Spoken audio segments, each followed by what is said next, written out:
Hey hi, welcome to my channel flatter times. ఈ ఆలు carrot green peas kurma చాలా క్విక్గా ఈజీగా అయిపోతుంది.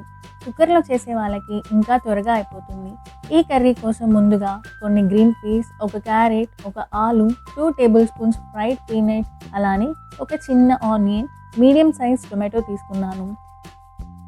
మిక్సీ జార్లో క్యూబ్స్గా కట్ చేసుకున్న ఆనియన్ని అలానే టొమాటోని యాడ్ చేసుకోవాలి.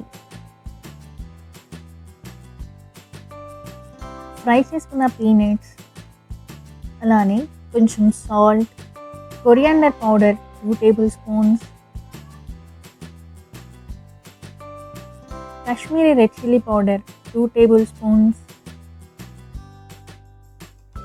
కొంచెం పసుపు, 2 టేబుల్ స్పూన్స్ డ్రై కోకోనట్ పౌడర్ని యాడ్ చేసుకొని కొన్ని వాటర్ వేసి పేస్ట్ లాగా గ్రైండ్ చేసుకోవాలి.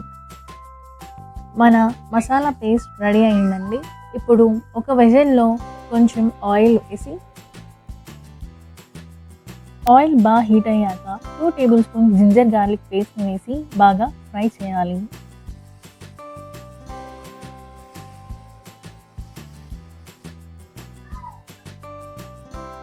హాఫ్ టీ స్పూన్ జీలకర్రను వేసి బాగా ఫ్రై చేసుకోవాలి. జింజర్ గార్లిక్ పేస్ట్ నుండి పచ్చి వాసన పోయేంత వరకు బాగా ఫ్రై చేయాలి. తరువాత మసాలా పేస్ట్ యాడ్ చేసి ఆయిల్ పైకి తేలేంత వరకు బాగా ఫ్రై చేయాలి.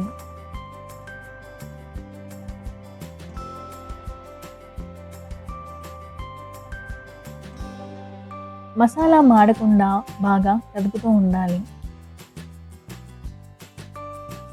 ఒకవేళ మీకు మసాలా మాడిపోతుంది అనిపిస్తే అందులో కొంచెం వాటర్ యాడ్ చేసి బాగా ఫ్రై చేయాలి.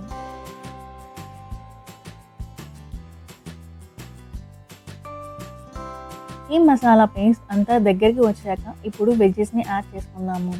గ్రీన్ పీస్, ఆలు, అలానే క్యారెట్ వేసి కొంతసేపు మగ్గనివ్వాలి. మీకు కావాలంటే ఇందులో బీన్స్, కాలీఫ్లవర్ లేదా మీకు నచ్చిన వెజ్జెస్ని యాడ్ చేసుకొని చేసుకోవచ్చు.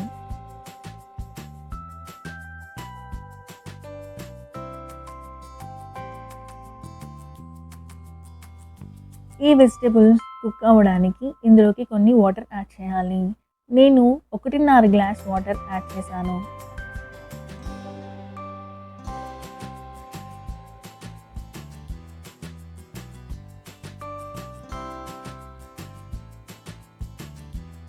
ఇప్పుడు ప్లేట్ మూసి కొంచెంసేపు ఉడకనివ్వాలి.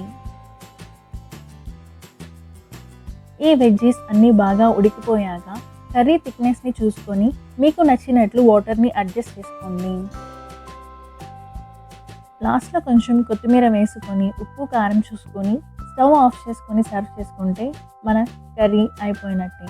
ఈ కర్రీ రైస్లోకి అలానే చపాతీ, పూరీలోకి చాలా బాగుంటుంది. మీకు కావాలంటే మరిన్ని వెజ్జెస్ని మీకు నచ్చినట్లు యాడ్ చేసుకొని ఇలా చేసుకోవచ్చు. ఈ వీడియో మీకు నచ్చినట్లయితే లైక్ అలానే సబ్స్క్రైబ్ చేసుకోవడం మర్చిపోకండి. Thanks for watching flatter tiles.